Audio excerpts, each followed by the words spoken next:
காலன் படைப்பில் காலமே சிறந்த செல்வம் என்று உணர்ந்தோருக்கு உயிர் உள்ளவரை சிவமும் செல்வமும் நீங்காமல் இருக்கும். உன் காலம் எங்க வேஸ்ட் ஆகும்? நீ எப்பெல்லாம் போக்கஸ்டா இல்லையோ அப்பெல்லாம் நீ வேஸ்ட் பண்ணது டைம் இல்ல, லைஃப். இன்னைக்கு எங்க ஊர்ல மாடு பால் கறக்க அந்த பாட்டி சொல்லுங்க, ஏய் பெரிய ரவுடியா தான் வந்து பால் கறந்து காட்டுறான் மடியில கை வச்சு. கொஞ்சம் பால் ஊத்திட்டா ஐயோ வெண்ணெய் போச்சே வெண்ணெய் போச்சேன்னு. என்ன போச்சேன்னு?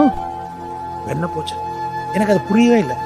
அப்புறம் ஒரு நாள் கேட்டேன், பாட்டி என்ன பால் ஊத்தும் போதெல்லாம் வெண்ணெய் போச்சே வெண்ணெய் போச்சுன்ற. தம்பி உங்களுக்கு புரியாதுப்பா, வெண்ணெய் போச்சு வெண்ணெய் போச்சுன்னு அவனுக்கு புரியாது. பாட்டியோட ஞானத்தை பாருங்க. வெண்ணெய் எதுல இருந்து வரும்? தயிர் இருந்து. தயிர் எதுல இருந்து வரும்? பால்ல பொறக்குத்துனா. அது என்ன ஃபோர்ஸி பண்ணுது பாத்தீங்களா?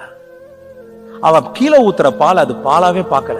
அதுல இருந்து வர தயிர் போச்சு, தயிர்ல இருந்து வர வெண்ணெய் போச்சு. நானும் அப்படிதான் பார்க்கிறேன். உனக்கு வீணாவது டைம் இல்ல உன் லைஃப்.